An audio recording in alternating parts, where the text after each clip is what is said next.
Ladies and gentlemen, welcome to the Walkshow podcast. This is your host, Walker Neer. Today's episode, I kind of explore the subject of leadership, and then I also talk about the American prison system to some extent, and just this YouTube channel I found that's got all these interviews with these different prisoners. And then finally, I wrap up with some suggestions for content, some music, a podcast episode that I really liked, and the Marvel Cinematic Universe movies and how I've began watching them and why maybe you should too, if you haven't already. As always, today's show is produced by Misha Zarens, who also does the artwork and the music. Thanks so much for listening. Hope you enjoy.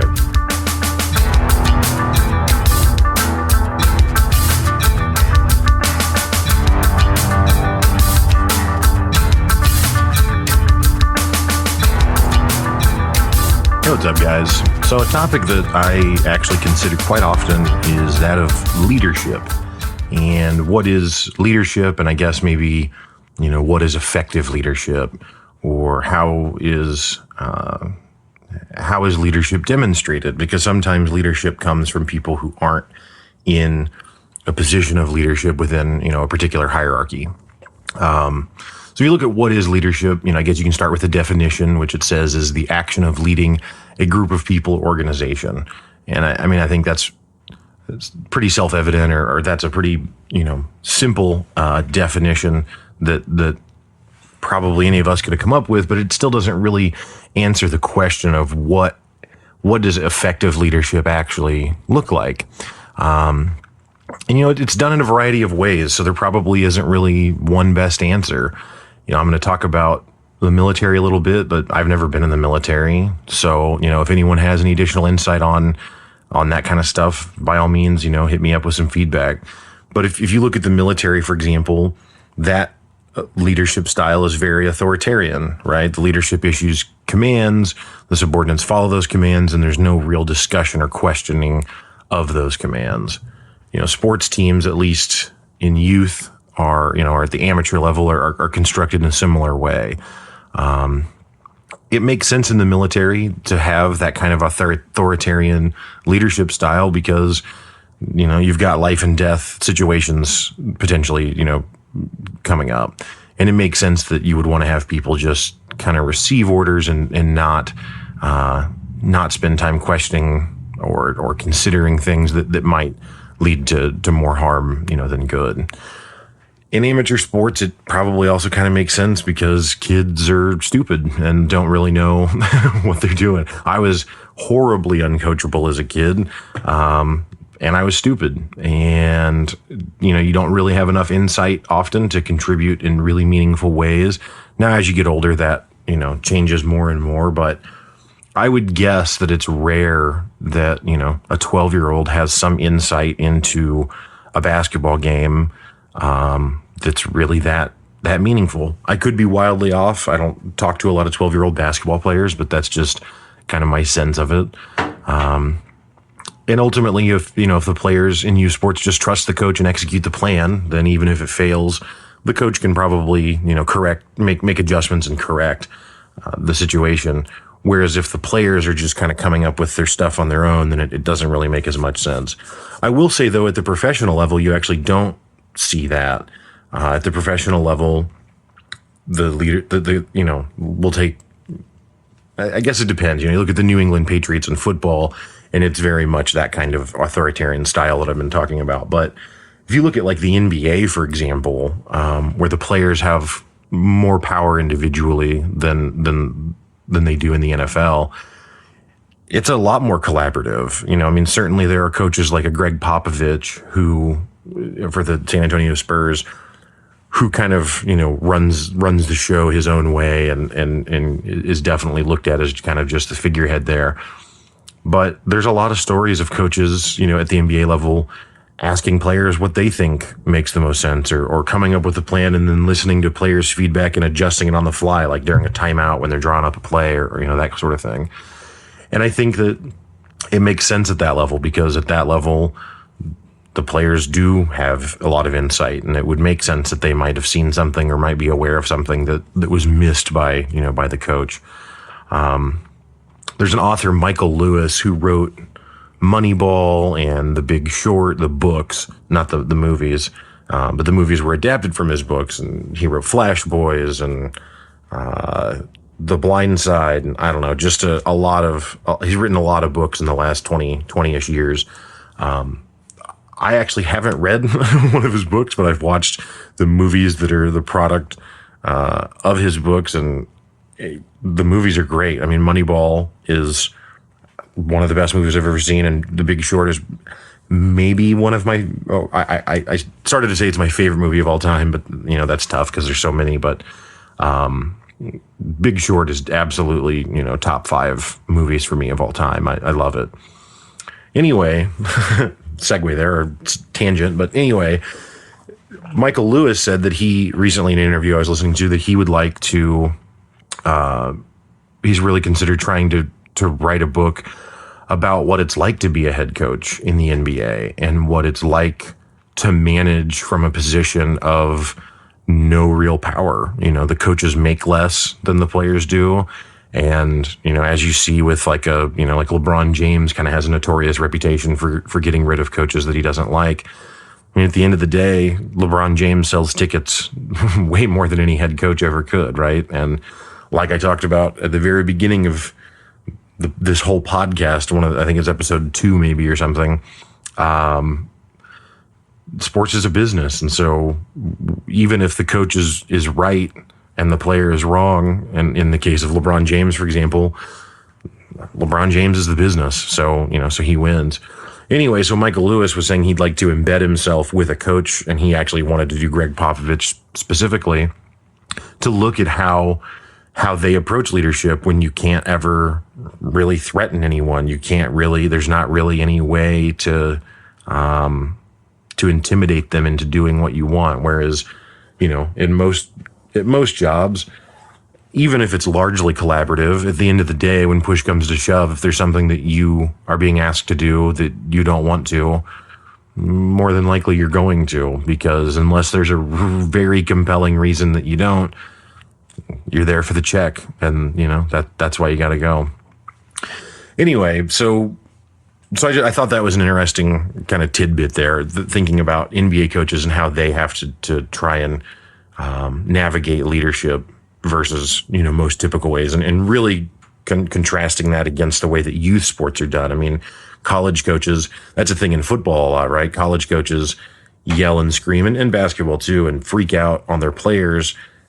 And it kind of works because they're still kids, and the coach can take away a scholarship. The coach can do a lot of things to impact. The coach isn't going to get fired if a player doesn't play, because in college sports, players aren't what sells the tickets. It's the brand. Alabama football isn't famous because of a certain player. They're famous probably mostly because of Nick Saban, the coach, right? Anyway, so I can say that, for me personally, the authoritarian leadership style is absolutely rejected by me, as an adult in the corporate world. It's not something I encounter that often, but when I do, I definitely will pick that fight. I much more respond and appreciate a more collaborative style of leadership.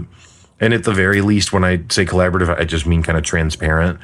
I understand the leader can't ask every subordinate's, opinion or for their approval on every single decision, as that would be paralyzing. And that's not what the manager's there to make those decisions to some extent. So I get that. But I think that, a good leader at least will provide context for why they make the choices that they do. And if a leader's in a role that for a while, for a period of time with the same subordinates, then I think the subordinates can learn to trust that person. And so then as you build that trust, that transparency or that constant explanation of why things are the way they are, I think reduces a bit. I mean, obviously you still want to be able to have that conversation if you want to have it, but if you work with someone for long enough and they consistently do the right thing, then eventually you start to trust that they're going to do that, and you don't have that burden of constantly wanting to understand more. But there are leaders who are just plain bad. They're not serving the organization or the team. They're trying to, I guess, serve themselves. And these people are very hard to deal with because honestly, most of the time they don't understand that they're doing a bad job. Because it's not the lack of effort. It's not that they're not working hard or not trying or not thinking about it.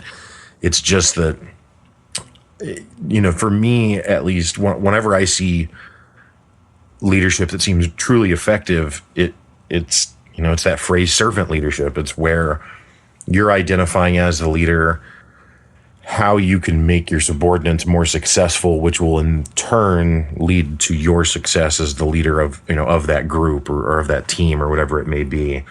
And again, I don't mean that that the person becomes a doormat and runs and gets coffee for someone if they want it or petty, ridiculous things, but just simply, if someone's struggling, you can tell them to buck up and figure it out. And maybe sometimes that's the right answer, but maybe sometimes it's also more effective to understand what barriers they have and then try and remove those barriers. And now that person's more effective and it doesn't have anything to do with, you critiquing their attitude.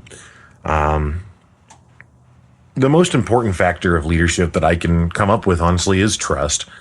If you're in the military and the officer tells you to do something, yeah, you've been trained to follow that command and all of that things. But to some extent, I think you've also been trained to trust that command. You believe that whatever is being requested is going to lead to the right outcome.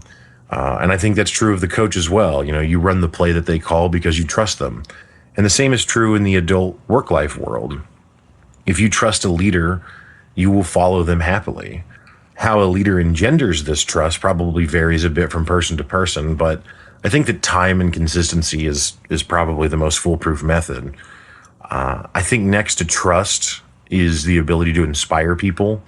And, I think inspire is kind of a tricky word because inspire almost implies, that it's some jump out of bed and, Christmas morning and, is Santa here? I don't know. It doesn't mean that necessarily, but it just... How does a leader get people around them to want to do more? I've recently been reading this book, How to Win Friends and Influence People, which is a very old, famous book. And in it, there's a story about Charles Schwab, who is the first CEO to be paid $1 million in an annual salary at a time when most people made about $50 a week on average. So, $1 million a year is insane. And I mean, $1 million a year now is still a lot of money, but at that time it was, absolutely astonishing. When he was asked why he was worth that much, Schwab said that he wasn't the best expert in his field. He wasn't the most skilled person in his industry, but he thought that the reason he was that valuable was because of his ability to inspire enthusiasm in those around him. And I don't know if you can inspire without trust first. I think maybe you could start off with a high level of motivation, but to maintain that sense of inspiration or whatever, you're going to have to deliver on the promises. That trust is going to have to be there. And if people are inspired, they'll commit themselves to something and carry the load, if you will, in ways that a leader may have not even anticipated. So, the ways in which a leader micromanages, reprimands, praises, all of those items, I think are the way that they do that drives how much trust and inspiration the subordinates have, and therefore what the success level of that group's going to be. I've worked at a lot of companies in my life, and the vast majority of them don't really engender that sense of trust. I worked at a call center for years where we were supposed to be doing, technical support and customer service. And so there's a lot of training about empathy, and there's a lot of training about how to talk to the customer. But what they don't have is systems in place to make sure that the customer's problem gets addressed. And I think that that's really true in companies, and this company was an example of that. I don't really care to say the name of the company, but it's a really big computer manufacturer, we'll say that. And they sell so many computers to what I call the faceless millions that they don't really care if you don't come back around, because there's someone else to sell, a computer to. After that, I went to work for a software company that has a significantly smaller customer base. Its customer base, and I don't even mean the customers it has, literally the entire field of customers is in the thousands. And so you don't have that same kind of luxury. And so the difference is that at the larger, or the company with the larger customer base, they tell you that you're supposed to be empathetic, and they tell you that you're supposed to, how to try and help the customer. But in the end, if whatever the customer's problem is doesn't fit into one of the few boxes that have been pre-designed, then there's not really anything to do. I mean, and beyond that, though, it's not even just a lack of options. For example, in most customer service call centers that deal with consumers, end users, if you ask to speak with a manager, the training is that they're supposed to rebut or deny that escalation, sometimes as many as 3 or 4 times, and make you, as the customer, keep asking. And finally, after you've hit whatever magical number, that they've arbitrarily set, then you can escalate. But so nothing about that says that they're trying to help resolve anything. Everything about it says that they just want it over. They just want the customer off the phone. And so if you can continue to tell them no and continue to reiterate the position, and they'll get frustrated enough that they hang up, then good enough. And the reason I explain all that is to say that from a person being led as the employee there, looking at the leadership, you don't trust it, because they tell you one thing, but then the way that it actually is all ran is something totally different. And so instead, it engenders this feeling of that, like, the company is built on cutting corners, which probably isn't true, but in that space, that's how it feels. And so then as the employee, you cut corners, and it turns into this toxic environment where the company has cut corners on the way it set itself up. At least that's perceived by the employee. So the employee now starts cutting corners on their own, right? Because they're going to get theirs.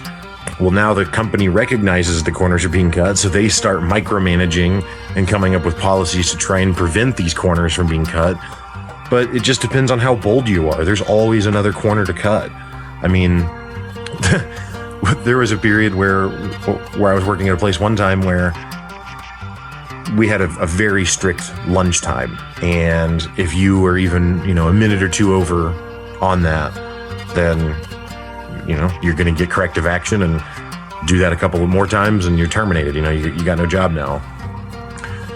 So instead of logging out normally for lunch, we would just pull the cord on the computer, just unplug it without doing any other action to prepare it for that. Well, what would happen is, by just shutting the power off, the application that showed that you were logged in would show that you were still logged in for an additional 15 minutes before it would automatically log you out. So we got an extra 15 minutes of lunch. I mean, that's pretty ridiculous to just unplug the computer from the wall. But again, it's this constant battle between the company and the employee, as opposed to them trying to really work together. My dad, for a long time, worked at a warehouse that is, the employees are all unionized, and people have different opinions on unions. Personally, I think that there is some value to them. I think that there's a period of time where it went too far. I don't know what the best solution to that is necessarily, but I would just say that, I certainly think that collective bargaining has real power and has real value. So I'm definitely not anti-union or anything like that. I say that to say that despite all of that, the environment that exists at this warehouse is the union, or at least the members of the union that work there, basically openly hate the company. I mean, it's very rare that I've ever heard anything said positive about the company. And the company acts like the Teamsters are, like a prison workforce or something, that they have very little respect for it, and everything, because it's this feud, and everything is built upon like both parties making sure that the other one isn't taking too much advantage. It just turns into this really gross environment where it's constantly toxic. People are constantly upset about the company. The company's constantly looking for ways to get rid of people or hold people accountable for things, or catch someone in a really little slip up so they can, stick it to them.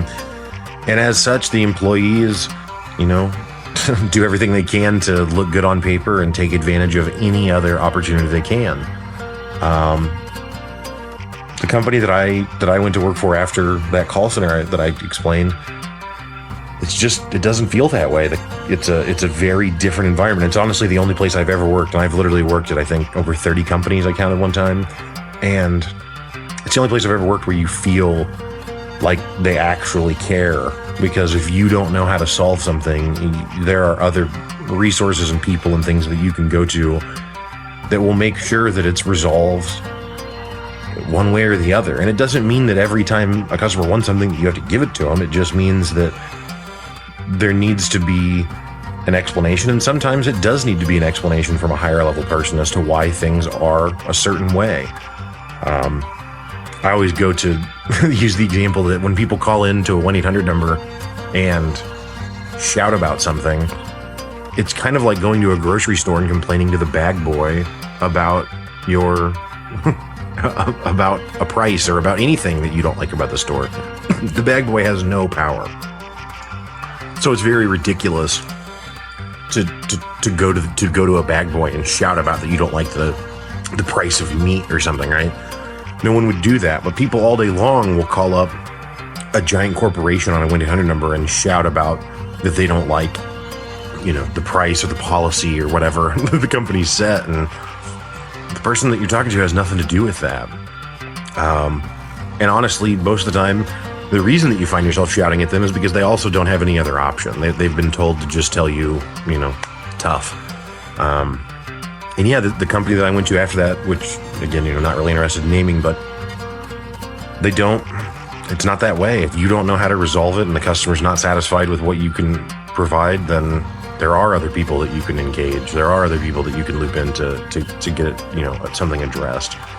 And so the reason I explain all this isn't to explain my job or something. It's to just simply explain that it builds a trust, because there are other avenues to resolve something if you don't know what to do. And because it really does feel like the company's bought into solving it, it engenders this sense of trust, which for me at least does actually inspire me to do a better job and to do more, because I feel like we're all actually participating in something real, whereas with the other stuff, it always felt like it's, some sort of dog and pony show.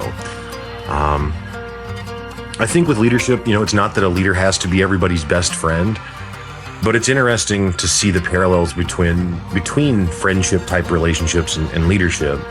I think to be somebody's friend, trust, again, is the first and most important thing. And maybe that's true of literally any relationship, If you're going to have a relationship with a dog, you kind of trust that it's not going to bite you, right? So maybe it's not just friendships, but just all relationships are really based on trust. And after that, it's that inspiration that fuels other relationships, especially friendships. I can trust somebody to be nice, but if I don't think that they're cool or, whatever word you want to use, then I'm probably not going to pursue a relationship of much significance. So again, maybe instead of leadership, all relationships are based off of trust and inspiration first and foremost, and everything else is kind of a derivative of that. I've also, I don't remember where I heard it, but I heard somewhere once that leadership is expressed through influence.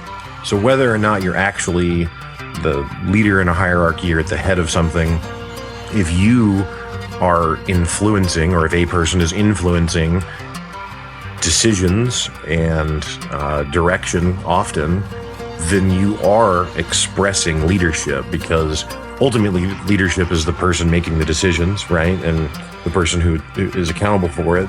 And so if you're helping those form those decisions, then to some extent you are expressing leadership. And I think it's a really interesting way to think about it, and it's not something that I can really find fault in the logic of. Like I've talked about, on the Walkshow before, there's nuance to all things. So I'm sure there's some ideas or thoughts that I've, brushed over, or maybe scenarios where my logic doesn't hold water. So, if you've got any thoughts on this, I think it's a really interesting topic, and one that I know there are books written on it, so I probably should be reading some books, right? But yeah, I don't know. I think it's an interesting conversation. And so if any of you have any thoughts or comments, email me at walker@thewalkshowpodcast.com, and I'd be happy to read and respond and explore those ideas, on a future episode.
All right, so I had some suggestions for content that I was going to go through.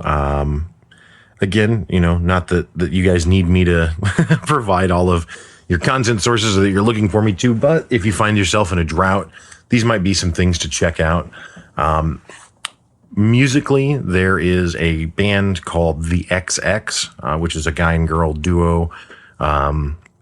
Really, really, really beautiful music. It's, I want to say guitars, maybe there's some drums. I'm so bad at picking out what the different instruments are. Sometimes people will do, percussion just by tapping on the guitar while they play. And I'm like, oh, there's drums. There's not. I don't know in the case of the XX, what all is there, other than to say that it's really, really kind of like down tempo and chill music. The guy and the girl are both really good vocalists and have really, again, just beautiful duets that they do. It's kind of it's not really, it doesn't sound like, I don't know how you would describe it, because it's not like electronic music or something, but it's not really folksy or anything like that. It kind of reminds me of 07, which is a much bigger count of instruments and members, and some of that I think is a little more electronic. But if you've ever listened to 07, then I think the XX would be something that you would like quite a bit. They're not new. I've listened to them for several years now, but it's something that a lot of people I encounter aren't familiar with, and so I would highly recommend that you check out the XX for maybe some easy listening, on an evening where you want to chill out and have some wine and read or something, or maybe on a nice walk or a bike ride. It could be a good little soundtrack, for that. I recently watched an episode of Joe Rogan where he has a guy named Bob Lazar, who I had never heard of. This is a guy who worked for Area 51, or a subset of Area 51 in the 80s. And his claim is that in Area 51, there were, I think, 9 different, what appeared to be very clearly alien spacecraft or craft. I guess he didn't say they went to space, but that's where they had to come from, I guess. I don't know. Anyway, he claims that he worked on one of these ships, and that there's just some really interesting technology there, and that largely it's stuff that's beyond our comprehension at this point. He compared it to if you were to drop a nuclear reactor off in the Victorian age, Like, they might be able to understand that it generates power, and they might be able to understand that, oh, this thing is the fuel source and, whatever, but they have no idea how it works. And they're really, really far away from understanding the things that would lead up to them being able to understand that. So he was in his 20s whenever he was doing this work, and he invited some of his friends to come watch some of the test flights that these craft were doing, aircraft or whatever. And so he did, and he did that 3 separate times. The first time he just brought his friends with him, and then the second and third time they filmed it. Well, the third time when they went to film it, they were caught by security for having done so. And so he was immediately removed from that project. And then he went to a friend of his or someone that he knew in the media and actually published, or, on the news, they just told his story of what he had been witnessing and what he had seen. And according to him at that point, a lot of his identity was destroyed, no longer has a birth certificate on file. Universities he went to no longer show him as having attended there. Companies he worked for prior to working for the government in this capacity no longer show record of him being employed there.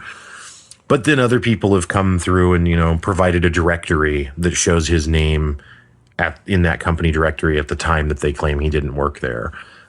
Supposedly he was aware of an element 115, that was not on the periodic table in the 80s.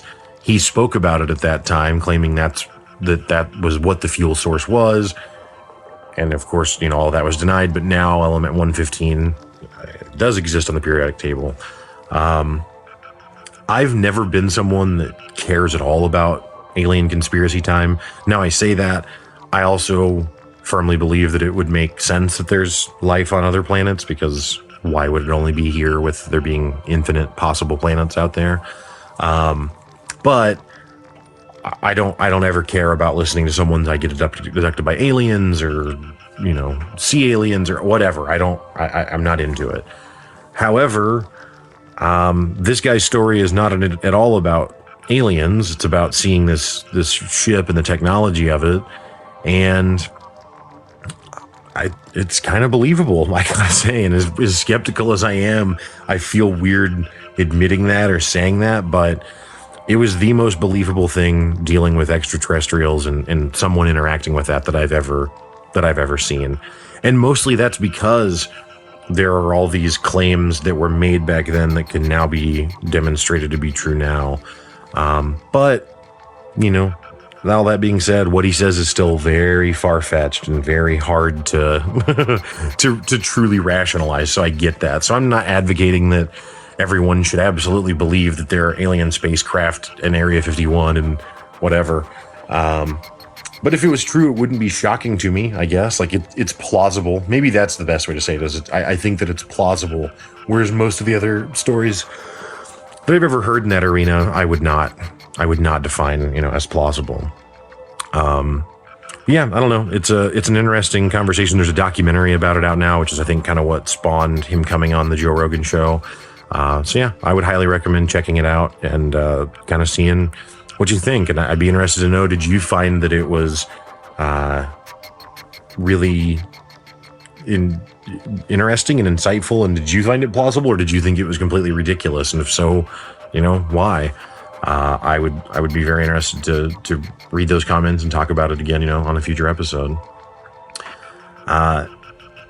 Finally, I'll talk about movies, and this is a pretty bad suggestion, because I think most of you, I'm the late one to the party on this, absolutely. I watched the first few Marvel movies a long time ago, and while I liked Iron Man okay, basically was like, no, I hate them. And so I refused to watch any of them, and I haven't watched them for a long time. Well, that's actually not entirely true. I did watch Guardians of the Galaxy and Doctor Strange and Black Panther, but as far as like Captain America, Thor, the Avengers, I didn't watch any of those. Well, now, the last Avengers movie, or the most recent Avengers movie, has just been out in these last few months. And while I didn't like the original movies that I saw back in the day, I think that it's really, really cool that they've created over the last, roughly 10 years, a little longer, but whatever, 23 movies, I believe it is, that have all at least some shared narrative. It's kind of like a TV series, except they're movies. And so the instead of being episodes that are directly connected, they're more loosely connected than that. But I think that's really cool that they built that universe. I always said I wished I was a kid when those movies started coming out so that I could have grown up being in love with that whole experience. Well, that didn't happen. However, I have decided to go back and start watching them all again to try and make it through all of the movies so that I can see what that experience is really like. What is it like to see, 10 years of films that all correlate with one another in some way or another. And so far, I have to say it's actually been somewhat enjoyable. I have made it through all of the beginning movies up through the first Avengers, and then I watched Captain America Winter Soldier and the second Thor movie. And I also watched Captain Marvel towards the beginning of those. The order that I'm watching them in is actually not the order in which they were released, but instead the order in which they take place within the timeline of the movie universe. So like the very first one is the first Captain America, because that takes place in World War II. Then Captain Marvel is technically set in the 90s. So that was the second one. Anyway, it just kind of goes from there. So far it's been interesting. And while I can't say that any of the movies are like my absolute favorite thing I've ever seen, I certainly don't dislike them as much as I did previously. I think I was probably just being pretentious. And yeah, I don't know, kind of enjoyable. I would recommend, if you are in the same boat as me where you haven't checked those movies out and you have any interest in comic book fantastical type of stuff, then you should absolutely check them out. I know some people that don't like fantastical things at all and are just turned off by the concept of superheroes altogether. If you're in that camp, then it's probably still not for you, because again, these aren't it's not The Fountain that we're watching here. I'll talk about that another time if I haven't before. But anyway, yeah, the MCU movies, I would give them a look. But yeah, so to recap, the XX for music, again, really, really chill, just pleasant music to put on. Bob Lazar episode of the Joe Rogan podcast, and then the Marvel Cinematic Universe or MCU movies. I would give them a check out, and you might consider, if you hadn't before, watching them in the order that I described, where they have that kind of chronological order of the universe that they're in. Kind of an interesting take on it as well.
When I was a kid, there was a show on HBO called Oz. Most of you or some of you may be familiar with that, but if you're not, Oz is a TV series about a penitentiary. I think it's like the Oswald State Penitentiary, or maybe it's Oswald Federal. I don't really know. I don't remember anymore. Either way, it's called Oz.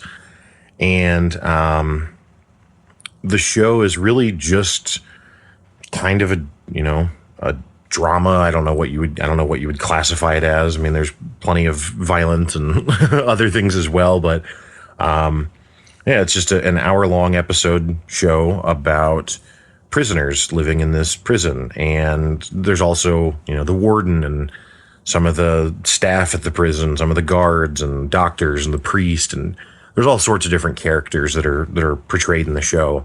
It's not just the prisoners, but it's a very brutal show.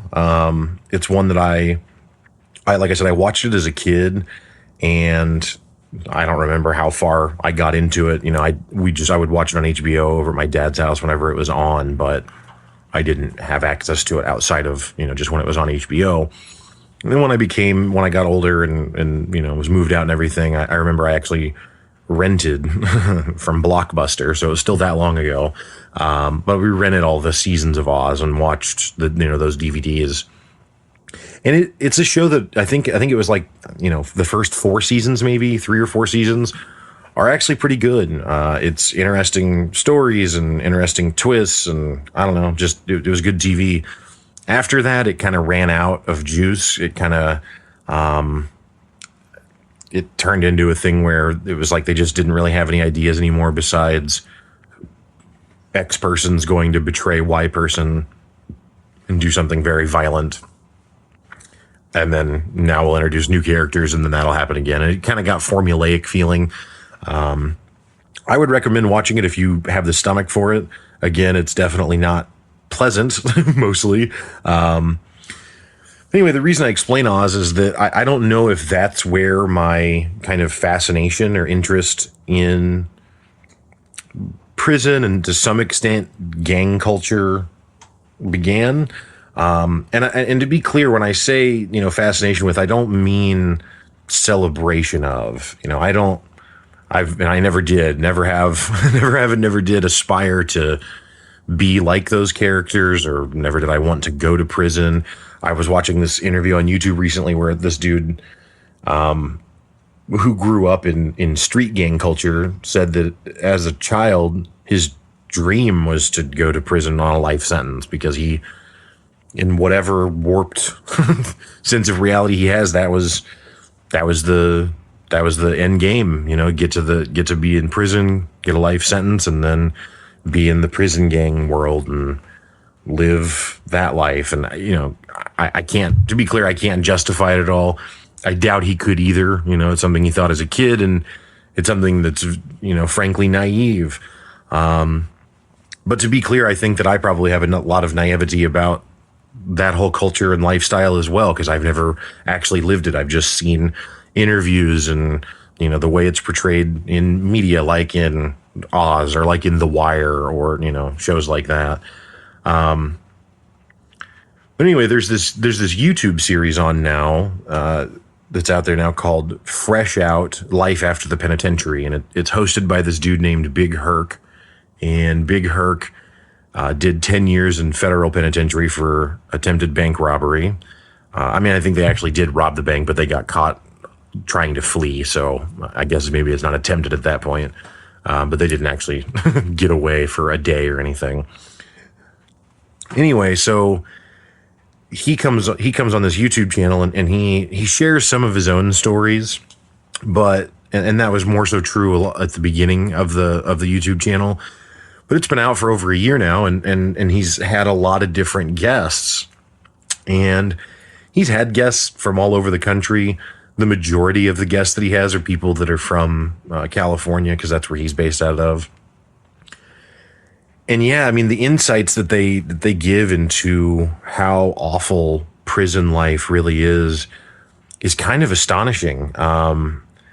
I've never, knock on wood, I've never been arrested, never been to jail, never been to prison, anything like that. And I hope to keep it that way. And not just for the, obvious society reasons of being, not wanting to have that on your record or something, but honestly, I don't want to go into the mix with those people. It's crazy. Now, I will say what's interesting is that I think there's different levels to it, but it's kind of inverse of what you would think. So I always thought that federal prison would be the worst because it's federal, right? So that's the biggest and baddest or something. Incorrect, actually. And the reason for that is that state penitentiaries are actually largely the worst. And the reason for that is that most of the most heinous crimes you can think of, murder, violent assault, sexual assault, things like that, those are all state crimes before they're federal crimes. So they get charged at the state level. Now, I'm sure there's instances where, things have happened across multiple states and things like that. And so it turns into a federal case. But generally speaking, if you're going to be in a cell with a dude who killed his neighbor, it's probably because that guy was convicted of it at the state level and you're in the state pen with him, right? In the county jail, same kind of thing. County jails are typically used for either really short sentences or, maybe just holding until you go get assigned to the real prison. But same kind of deal, because a lot of the guys in the county jail are also, you get all sorts of stuff in there. So you never know who you're dealing with. And then, at the federal level, you get more like bank fraud or maybe drug trafficking, like big time drug traffickers that are across state lines, or bank robberies. Like I said, that big Herc dude. So not that federal prison is easy, or not that that's no problem either, but I think you're less likely to encounter the highest levels of the insane violence that exists in these other prisons. Now, I will say, California state penitentiary system sounds truly awful. Now, again, most of the guys that I've heard on this Fresh Out Life After the Pen YouTube channel are from California, so there's probably some bias to that sentiment. But it's wild. I mean, the racial politics that exist, again, according to many different people who have been in that system at this point, are very strict and very brutal. And I mean, it's to the level of like, one guy told a story where he sees a young white dude come into prison. He recognizes a black dude that he'd grown up with, walks over to him, shakes his hand, talking to him, blah, blah, blah, ends up taking the guy, the black friend of his had a water bottle. So he borrowed it and took a drink and, gave it back or whatever. Well, none of this was acceptable by the white prison gang that's there, because you're not supposed to affiliate at all with another race. Certainly you wouldn't drink after them or anything like that, I guess. And so then this young dude within the week is out doing pull-ups on the pull-up bar in the yard, the prison yard, and some dudes walk up and just start stabbing him. And that's that. And his life is over now. And it was for nothing, for just this crazy arbitrary idea that got made up. And I just can't imagine living in that kind of environment. I feel like if I was going to go to prison, I might ask to be put in solitary, which they say is horrible for a human. And I mean, I personally am a very socially needy kind of person. So I might not be able to swing it, but I don't think I can handle it. And honestly, the thing that most people go to, at least most men go to when they hear about prison, is like, oh, well, they're gonna rape you in prison. Busting cheeks is what they call it on the YouTube channel. And actually, for the most part, most of the guys claim that they don't really see that's not as common as people think. At least in the California prison system, it's not actually that rampant. But, and certainly that's terrifying. But even outside of that, it's just this crazy level of violence. Like this one guy was describing a story he knew where a dude had been in for a couple of years, and that was all his sentence was. And so he's getting ready to get out, and he's got a cellmate. Well, shortly before he gets out, he learns that, well, it is learned, not just he, but it is learned by many, that this guy who's getting ready to get out of prison, his cellmate, is a child molester. Well, this white prison gang has a policy that they will murder any child molester that's there, that they're aware of. Well, since this dude is his cellmate that's about to get out, it falls to him, just because of his proximity, that it's his job to kill him. And if he doesn't, then the prison gang will come after the guy who's about to get out. Like, he doesn't have anything to do with this. Like, it's about to be over, right? Like, he's about to be free of this life. And now you either face committing a pretty horrible act of violence yourself and having to deal with that, but then also dealing with whatever legal consequences come from that, which maybe is another super long time, maybe even life, depending on if you kill the guy and how it happened and what they convict you on and whatever. Or you have this prison gang chasing you now, and maybe you can even find a way to get out of jail, but are they motivated to find you even after you get out? Because they have reach outside of the walls of the prison. That's horrifying. Who would volunteer for that? Who wants to sign up for that? And it's interesting because on this Fresh Out YouTube channel, the thing that they constantly reinforce is that prison should not be glorified, and that people who glorify this lifestyle are sorely mistaken for what they think they're getting into. They think that they're going to be partying and fist fighting or something, and it's like it's not what happens. It's way worse than that. I won't go into any more of the graphic stories because they're bad, but I don't know. Not for the spectacle of it and not to celebrate it, but to really understand what prison life in America is like. I highly recommend that you check out Fresh Out, Life After the Penitentiary. There's a guy, Paul Manafort, who is a Trump associate. He was the Trump campaign manager and was convicted in federal court, actually, of some crimes, but now is also being tried in New York State at the state level. He was going to be held in Rikers Island. Well, Rikers Island, I don't know if it's technically a county jail, but it's more in that vein where it's not designed to be a prison where you are sent to serve a 10-year sentence or a 5-year sentence or whatever the sentence is. It's designed as more like that county jail space where you either are going there while you await trial or you're going there while you await to be sentenced to the actual prison that you're going to go to, whatever that case may be. Well, Paul Manafort was going to have to be put in Rikers Island because he's awaiting trial, and he's already a prisoner of the federal government, for his conviction there. And there was newspaper articles about it, about what will they do, Paul Manafort, will he survive Rikers Island? Because Rikers Island, I was just talking about how the West Coast is messed up, and that's why I say I think I'm probably just biased because of the interviews I've seen. Rikers Island is no joke, and it's on the East Coast. And Rikers Island is a place where, there was a story within the last few years of a kid who went there and wasn't actually even convicted of anything. He just was awaiting trial, and it just kept getting postponed over and over again. And if you can't afford bail, you can't get out, so you have to stay there. And so he was abused and assaulted to the level that he eventually took his own life. And he's not even a criminal. Like, he shouldn't be there. So anyway, so Paul Manafort's supposed to go there, which I say, hey, he's a criminal just like every other criminal, right? I don't care that he's rich. Send him. And that didn't happen. The Department of Justice actually intervened, and he's being held at some different, safer facility. Now, do I think that it's appropriate that he goes there and gets killed? Well, probably not. But it's not appropriate that anybody goes there and gets killed. It's crazy that the whole society recognizes that it's so dangerous that it would be insane to try and put this man there, except that that's the purpose of the facility, as it's a holding facility for people awaiting trial, at least one of its functions. But it's so bad at that because it's so messed up and dangerous that instead another agency intervenes and prevents him from having to go there to spare him.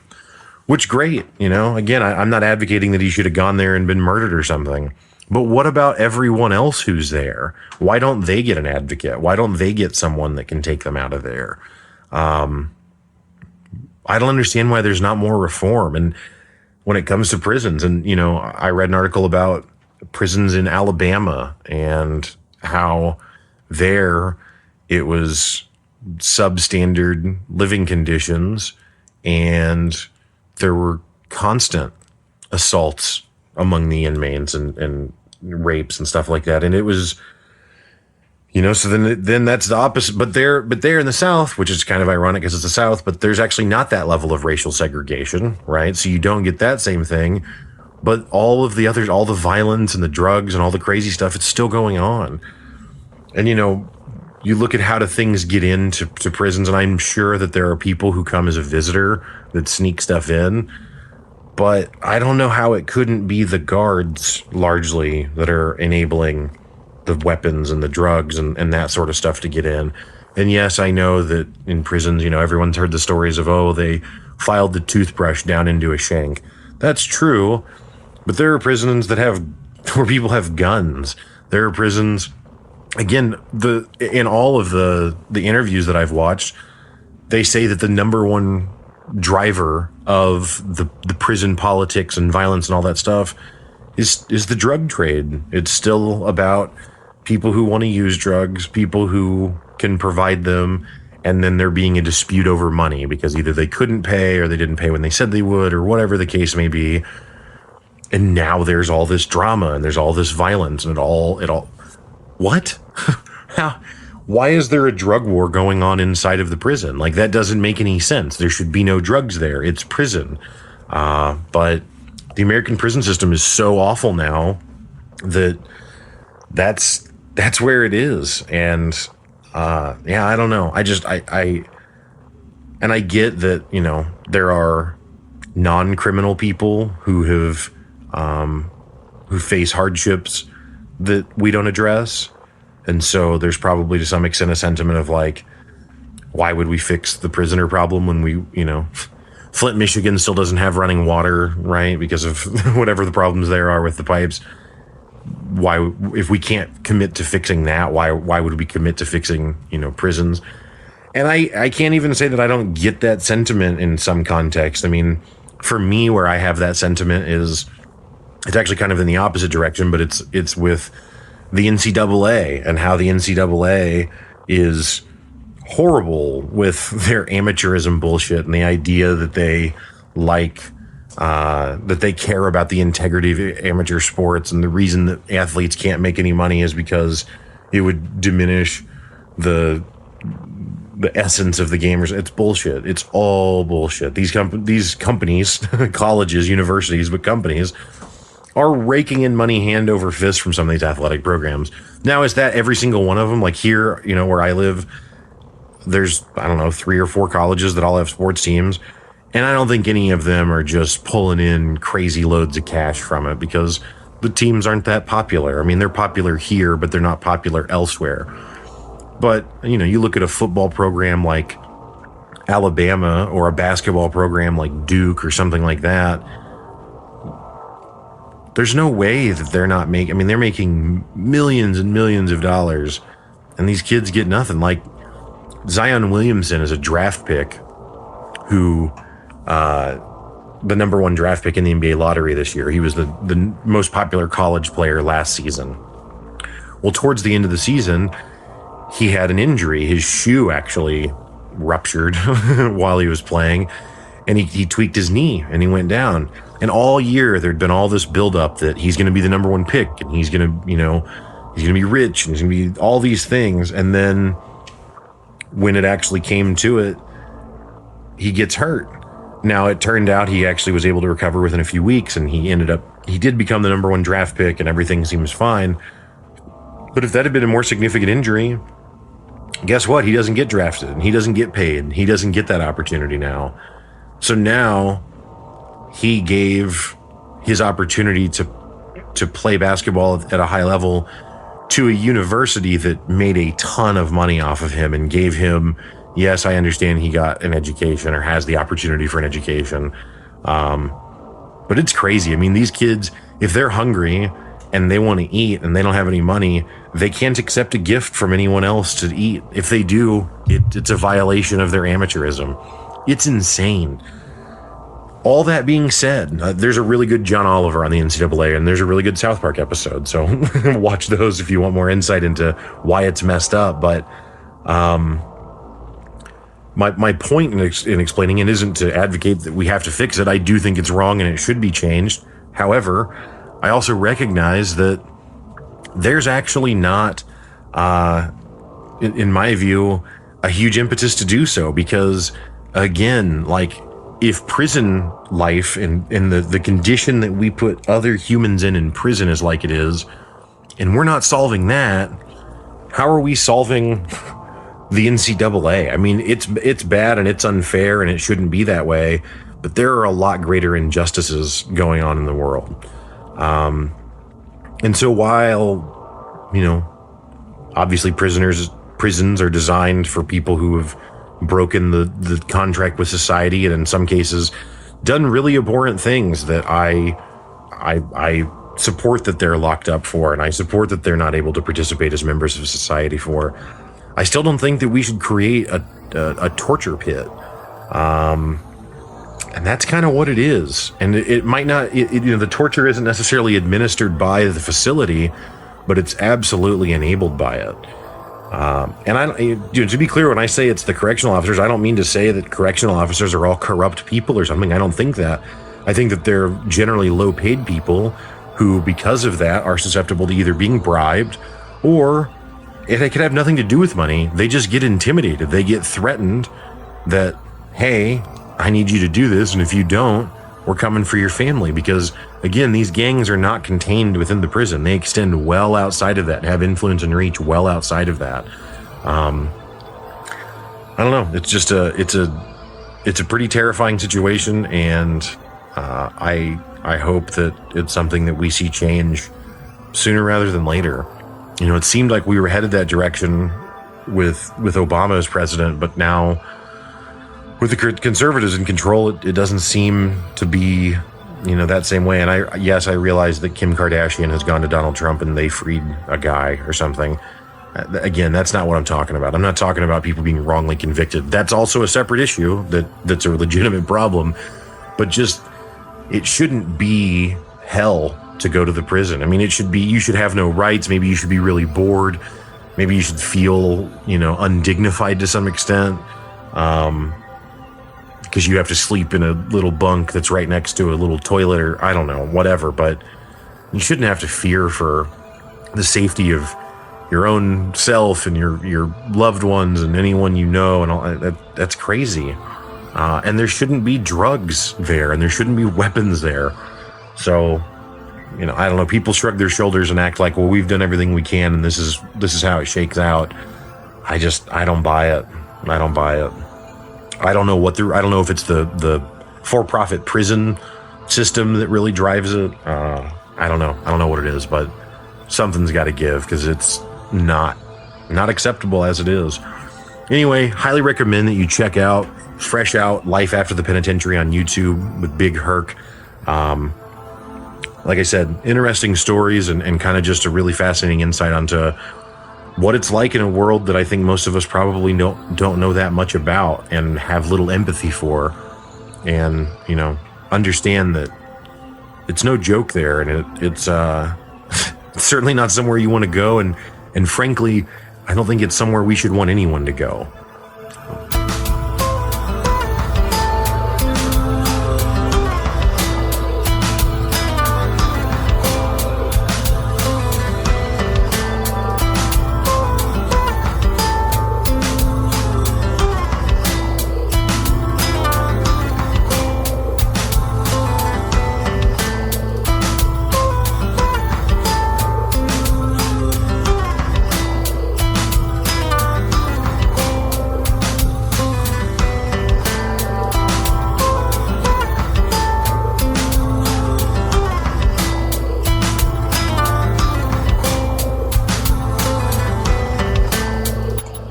Well, that is going to do it for today's show. Thank you so much again for listening. As always, I'll have some links in the show description to the different things I suggested. The Fresh Out, Life After the Penitentiary YouTube channel that's got the different interviews with the previous former prisoners and that sort of stuff. And then I'll link to the Joe Rogan podcast I talked about, as well as the XX. The Marvel Cinematic Universe movies, I think you can find independently of me providing any links. Some of them are on Netflix, but most of them aren't any longer. As always, I do invite you to email me, walker@thewalkshowpodcast.com.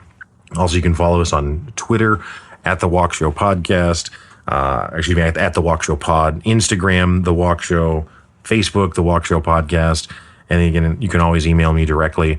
Love to read your comments and questions. And if you've got anything you'd like me to bring up on a future episode, I'd be happy to do so. So thanks so much for listening. Have a great day.